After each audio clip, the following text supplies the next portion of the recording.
You now tuned in to the Gumptown Podcast. I'm your boy Doug B. We ain't got nothing to talk about, but we got something to talk about. Let's go. Good people, good people, good people. Welcome back to the Gumptown Podcast, episode 127. I'm your boy Doug B. If you tuned in to this podcast, thank you for your time and your attention. I really appreciate you giving this podcast a shot. Today's guest is the founder and owner of Maximize Growth, LLC. I'm looking forward to this conversation, and I'm sure we'll all be inspired by her story. Let's chop it up with Tasha McDonald. Tasha, how's it going? It's going great. Thank you. Glad to hear that. First things first, thank you for taking time out of your schedule to speak to me a few minutes. I really appreciate it. Yes, sir. Yes, sir. I appreciate you having me on your podcast. Yes, ma'am. Of course, here to talk about all the great things you got going on with Maximize Growth LLC. But before we talk business, let's get to know the woman behind the brand. So I know you were telling me that you were born and raised in Charlotte, North Carolina. What was your upbringing like coming up in the Queen City? Actually, I was not there long because my dad was military. So we traveled around a lot. So I landed here in Montgomery, Alabama because of my dad being in the military. And this is just where I've been ever since. Okay, nice, nice. Much respect to Pops, and thanks to him for his service. He got a chance to serve in the military. So what were some memorable places you remember living at, or was it just Charlotte and Montgomery? No, we lived in Germany. We lived in Colorado, Oklahoma. We did spend some time in North Carolina, and then Birmingham, Alabama before I moved here. Wow, so you got a chance to see all types of cultures and meet all types of people. Oh, yes, for sure, for sure. Cool. So what was Germany like? I've never been over there, but just from your perspective, what was that like?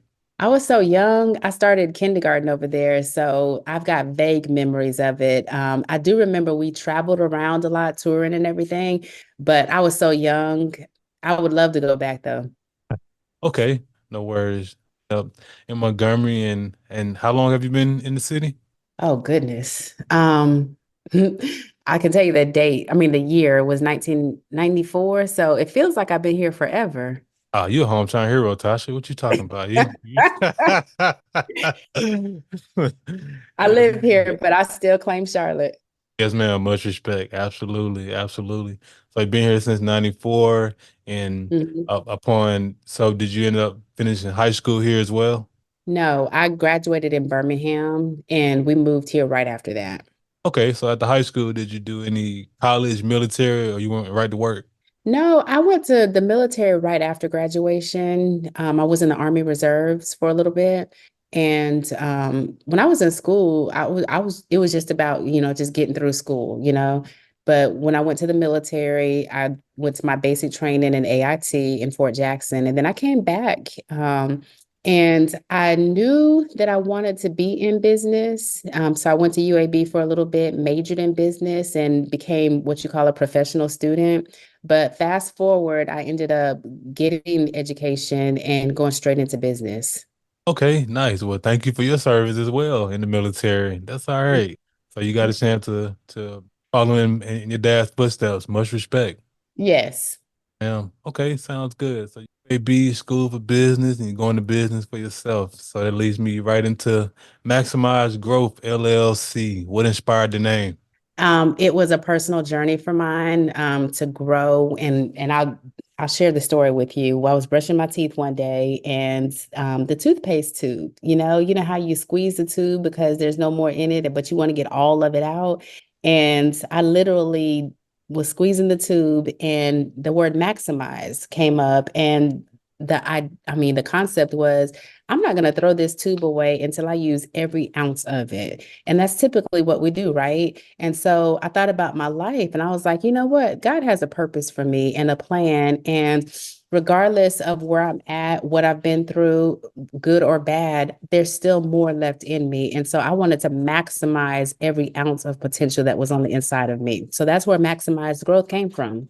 Wow, what a powerful and organic way to come up with the name. And you hit the nail on the head just in terms of how we treat toothpaste, but we don't always treat ourselves with the same intentionality. Like, yeah, I want every drop out of this toothpaste, but when it comes to ourselves, we let ourselves off the hook. So much Mm, respect to you for naming it that.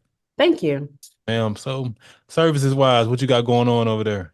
Oh, let me see. So let me give you the backstory for a little bit Hmm. because Maximize Growth was not my first business, right? So I had a paper route when I was in the eighth grade, and that's how I really got bit by the entrepreneur bug. And then fast forward, started another business called Timely Task. And that business, I was all over the place. I was doing everything under the sun.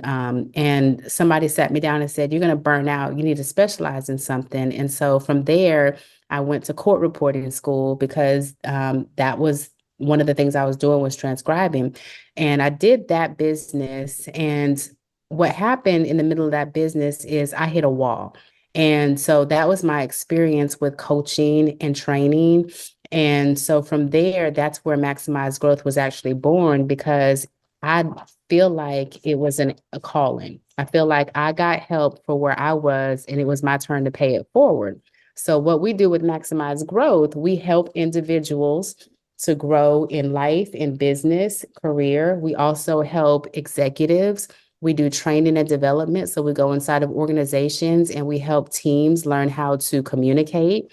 We help them to learn how to basically increase their emotional intelligence. And we also provide courses, and we've had educators take our courses. We've had individuals, and at the end of the day, long story short, we really just want to help people become self-aware so they can really tap into their full potential in life, in career, and business. Wow, that's powerful stuff you got going on over there at Maximize Growth and just hearing what you all offer and the end goal. I think it's amazing because more organizations definitely need that training on emotional intelligence because the problem is a lot of people, especially in these times, a lot of people are leaving organizations because they're being mistreated. And they're being mistreated because management don't know how to communicate to their people. They don't know how to get their people to they don't know what makes the people tick. So it's great that you all are providing that training because it starts at the top. Right, right. And yes, we do. I've got a special place in my heart for leaders, and I do leadership development, but I also approach it from this standpoint too, that you might be a leader in title. And yes, leaders carry a lot of responsibility and a lot of weight. But when I'm talking to teams, I'm also talking to them too about being a leader in function. You know, and at the end of the day, it's about being self aware enough to know what your part is, and everybody plays a part. It's just that leaders carry more of the responsibility, but that doesn't take everybody else off the hook. I like that approach. I like how you put that. Pretty much everybody is a leader in their own way, and they have to figure out how to maximize that and be the best version of themselves in whatever role they play. Right, because there's sometimes you might have team members that are teaching the leaders, you know what I mean? And one of the things I love when I go into organizations is going into organizations where leaders understand, you know what, I'm a part of the problem and the solution, you know, and leading by example is the best way. You know, of course, you know, we have our textbook, we have our technical training and all of that stuff. But at the end of the day, people don't leave companies, they leave people, you know? Hmm. And so it's crucial for everyone on board to become self-aware of what their part is.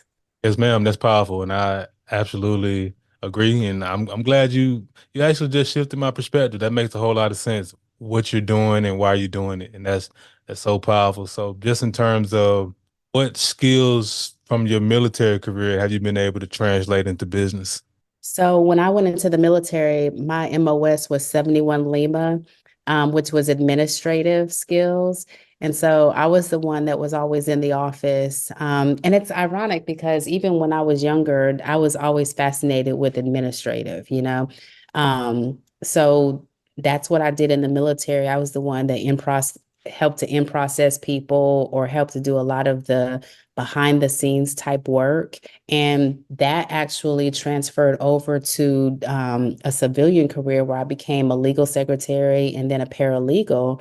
And it was kind of like the same skill set where I had to interview people, I had to process people. And so that helped me to see the inside of a business, inside of an organization. And I would say that a lot of that still to this day has helped me be where I'm at.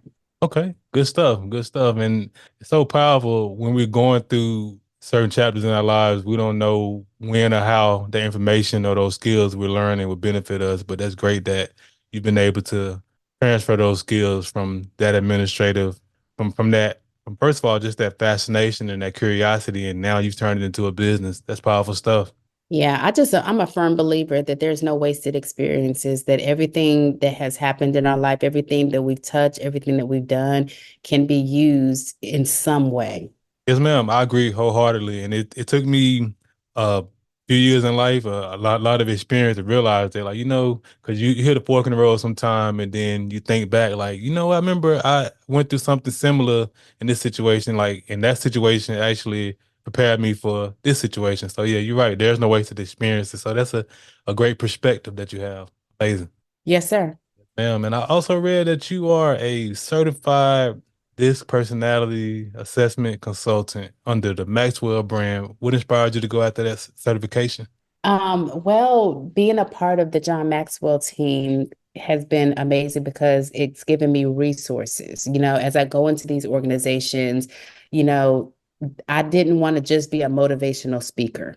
I didn't want people to think that my only role was just to come make people feel good. I wanted to be able to have some kind of tools or resources to help equip them to go from one point to the next with their goals, all that. So becoming part of the DISC was really another tool to help people become self-aware of themselves. And the DISC personality assessment is a strengths-based assessment. So I use this tool with my individual clients. I use it with my organizational clients.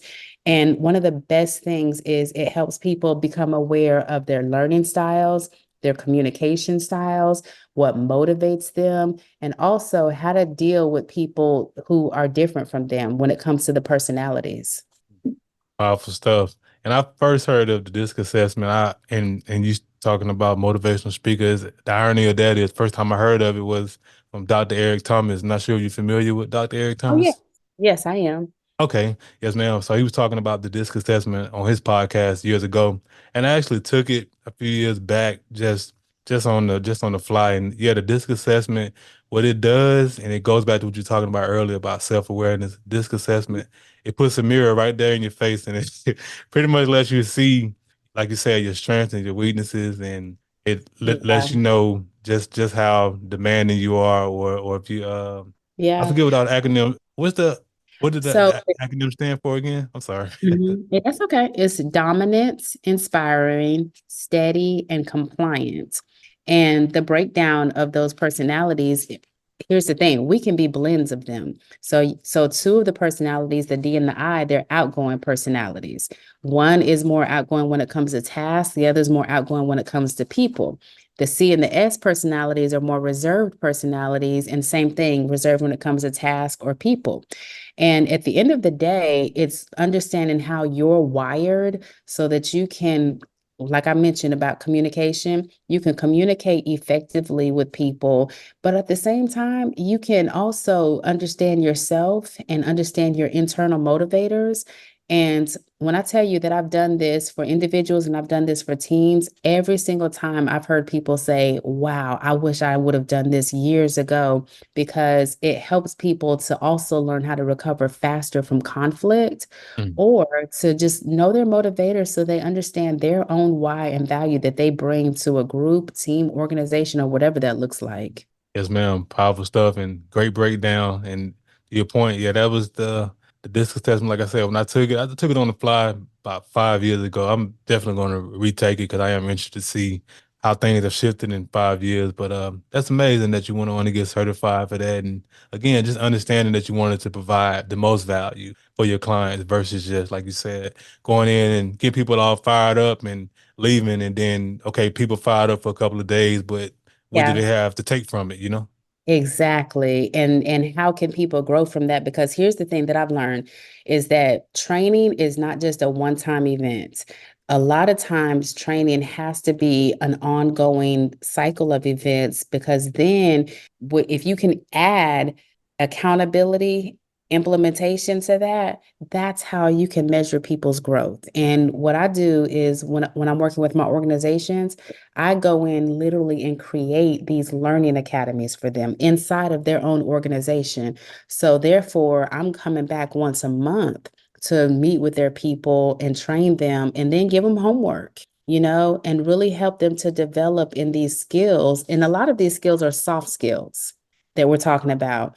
But here's the thing.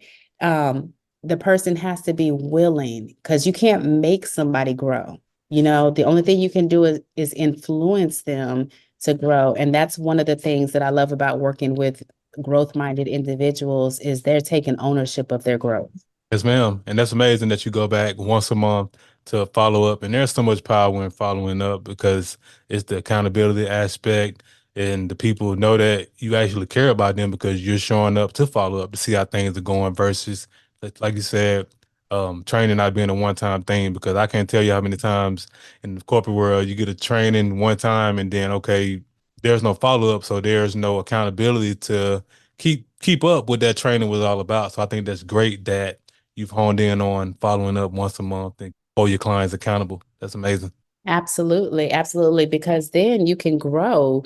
And one of the things that I love, I mean, especially at the end of last year, we would do year-end reflections, you know, and people need to see their own growth. It's not just enough anymore for somebody to come to someone and say, you need this or you need that. They need skin in the game. They need to know their own why as well. And again, I love working with the organizations where you have leaders who say, you know what, I get it. This is a holistic effort. This is not just about getting somebody to do something for me in exchange for money anymore. Ma'am, amazing stuff. So whenever I have entrepreneurs on the platform like yourself, I like to talk about three things: the aha moment, action, and audacity. Take us back to your aha moment when you first had the idea to create Maximize Growth, LLC. Oh, so my aha moment was, and I'm just going to be completely honest, I was a mess. I felt like I was a public success and a private mess. I literally felt disconnected from myself. And like I said, I reached out to help, and that's where I was introduced into coaching. I had a life coach, I had a counselor, and I remember, and it was the same person. She was a counselor and a life coach. And I remember signing up for a 6 month coaching session with her. And literally halfway through, I felt like I discovered my purpose because I started connecting with me again, connecting with God, connecting with my why, my purpose, all of that. And I told her, I said, I want to pay this forward. And so that's literally how this business was birthed, was it came from the overflow of my own growth, my own healing. Wow, that's amazing. I appreciate your transparency and just telling that story and being so open about that. And that's amazing that you were able to have that type of aha moment in that time of despair and or not feeling like you were the best version of yourself. Because it'd been very easy to point fingers and beat yourself down about being a public success and privately not feeling like you living up to those expectations. So I think it's great that you were able to turn that pain into purpose. And it was only because I had the right help, because I did go to her with all those things like, woe is me and it's everybody else's fault. But that's why I'm a big supporter of coaching and mentoring, because what she did is she literally held up an invisible mirror to me and she said, who are you? And if everybody else was to get themselves together, I mean, who are you still? you know? Mm. It really boiled down to, okay, who do you want to become? And she literally helped me to uncover my purpose, my values, my why, and I started seeing life through a bigger picture, through a bigger lens. That's powerful stuff, and it just goes back to that. I don't think it's a cliche, but it goes back to that statement. It takes a village, and we Yeah, always think that means when you're a child, but it takes a village when you're a child and you're an adult. It takes a village at all areas in life because you need those people. absolutely.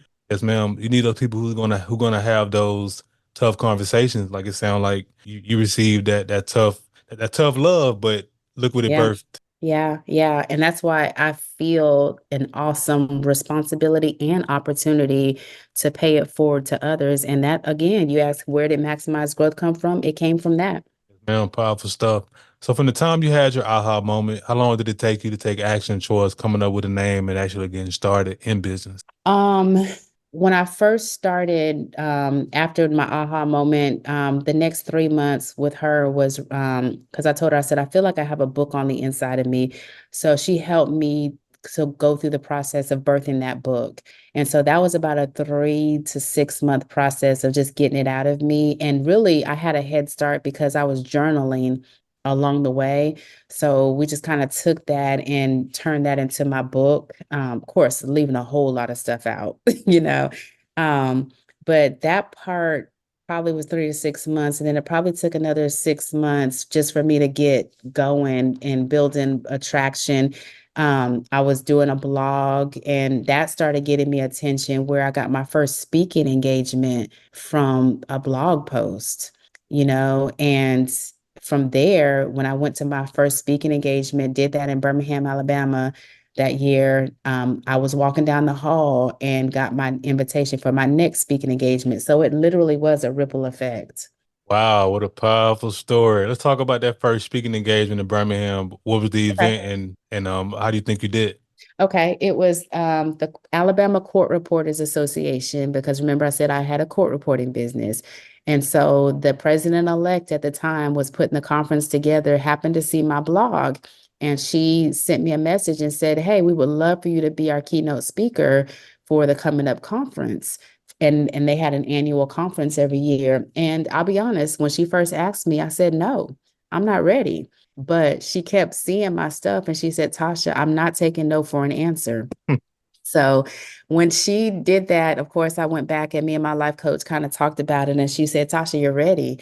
So I said, "Okay." And I'm the type of person, I'm a visionary and once I set my mind on something, I go hard.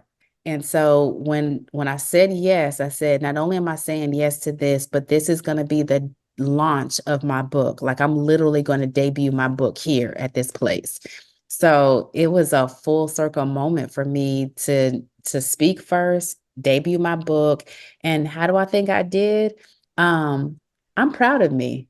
I'm proud of me for showing up and for defying, all the odds and looking fear in the face. I was scared, I was nervous, but I'm proud that I showed up. Yes, man, powerful stuff. And I knew you did great. The fact that they sent you, the fact that you got invited for the next speaking engagement, I know you did Oh great. yeah. Oh I yeah. just wanted to hear you give yourself some flowers. That's amazing. So, Yeah. and and it's so amazing that you thought you weren't ready, and the whole time you were born ready. You were over ready. Right. You was over prepared. You went in there and nailed it. That's what I'm talking about. And just in Yeah. those times of fear and doubt, we just we as humans, myself included, Tasha, we have the habit of underestimating ourselves. We never think we're ready. We always Right. think the time isn't perfect. But when you just look fear in the face like you did, Yeah. you discover something new about yourself. So powerful story. Yeah. Thank you. Yeah. So it's one thing to have an idea, it's another thing to act on it. It's a whole different animal, in my opinion, to put it out to the world to be praised or criticized. That's where the audacity comes in. Who or what Hmm. gave you that audacity to put Maximized Growth LLC out to the world to be praised or criticized? Um, okay, that's a twofold answer Hmm. because the first one is me. The first book I wrote was called Don't Limit Me, and it was all about giving yourself permission to live the life of your dreams. And so I had to give myself permission to go there. So that was the first part of it. It started with me, but then it became about everybody that I know that I'm called to serve because the moment that I started putting myself out there, the feedback that I was getting from people, and I was very transparent, and all I was doing was just sharing my Don't Limit Me story. And I had people come to me saying, "Oh my gosh, I needed that. Oh my gosh, me too."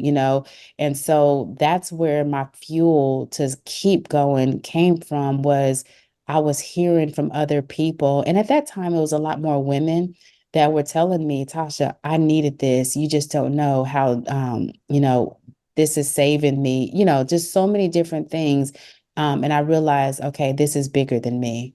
That's powerful stuff. And it's great just being able to identify that it is bigger than you, and it's just more of a reason to keep going, to put it out there to the world. And hats off to you for just continuing to always overcome fear, look it in the face, and just do it anyway. Because putting content out there, putting stuff out there, it is scary because you don't know if people are going to like it or people are going to give you a thumbs down or say some harsh things in the comment section because the internet is an interesting place at times. But Yeah. the fact that you show up, you put your stuff out there, your content and your books and your speaking engagement. Yeah, it makes sense why you gave you that audacity to do it. That's what it's all about. It starts with just self-belief, determination. Yeah, Yes, for ma'am. sure. Absolutely. So just in terms of your your first official client, and of course, no names needed, just in terms of what was that overall experience like the first time you got a chance to go in and under the Maximize Growth LLC umbrella and actually train a client. What was that experience like for you? It was really cool because I was like, wow, somebody's actually paying me for this. I like it, and I started with I started with life coaching. That was the first paid service that I did. And I made a goal for myself. I said, when I get to 10 people, I charged a ridiculously low price. And I said, when I get 10 people who want my service, then I'll raise my price. And that was the mission for me. Was the first one was confirmation. The next one was more confirmation. And I just kept going. And when I tell you I haven't looked back, like, again, the needs that I see that are out there keeps me going. And I'm always grateful for, that first person who said yes, because they just helped confirm what I was doing. Man, powerful stuff, powerful stuff. So Maximize Growth LLC has done great things, and I know great things are coming down the pipeline, which leads to my next portion, vision. What are your short-term and long-term goals for the business that you feel comfortable sharing? Okay. The short term is just stay in business. And I'm not I'm being funny, but at this same time, it's you still got to stay fresh and relevant. Right. You can't hang on past victories, just because I had one person paying me, I can't just assume that that's going to be the thing that it's going to require for the next. Does that make sense? Yes, So ma'am. short term is just to make sure that I operate in excellence in my business and I'm continually growing, because my business will always be the overflow of my own personal growth and development. Long term, basically, my husband and I are really just brainstorming and doing a lot of visioneering into the future so that we can help more people on a bigger scale. And what I see is, yes, I'm based here in Montgomery, but definitely see more that we can do to help more people in our efforts. Yes, So ma'am. scaling the business. Yeah.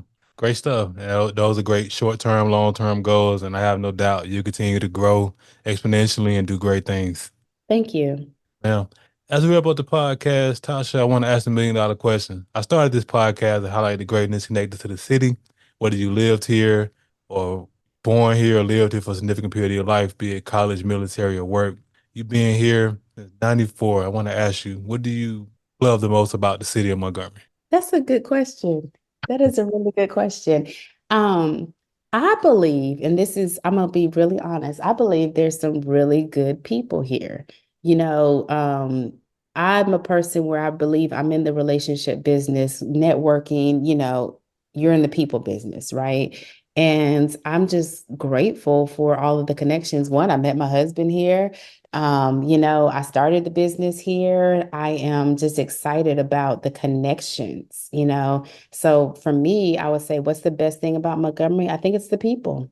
I said powerful stuff, and just to your point, just being in a relationship business and just understanding the power of relationships, because relationships are just as valuable as money. If you know the right people, you never have to worry about too much of anything. Especially if you are a person especially if you provide value like you are, you're gonna always be able to network and meet people that are willing to help you. And I'm pretty sure you've been able to experience that. Yeah, and I'm looking at it from both sides too. I want to help people, but at the same time, I want to be at a place where I can um learn from people as well. You know what I mean? And so I'm the type of person where I think, wherever you are, we just so happen to be in Montgomery, that look at it from the glass half full, not just what's missing, but how can I contribute? Absolutely. So how can the people connect with you, Tasha? What are your social media handles and website? So my website is maximizedgrowthllc.com. I am on all the channels, YouTube, Instagram, Facebook, and LinkedIn. My handle is at maximized now. And that's probably the best, those are the best places to reach me, is either the website or through social media. Yes, ma'am. And of course, I'll put all of that information in the description of the episode. Hey, Tasha, thanks again for the conversation. I really appreciate you. Thank you. Keep doing what you're doing to highlight Montgomery. Yes, ma'am. Good people, that concludes another dope episode of the Gumptown Podcast. In the meantime, in between time, y'all know what to do. Be blessed, be safe, but most importantly, have the audacity to be you. Go on.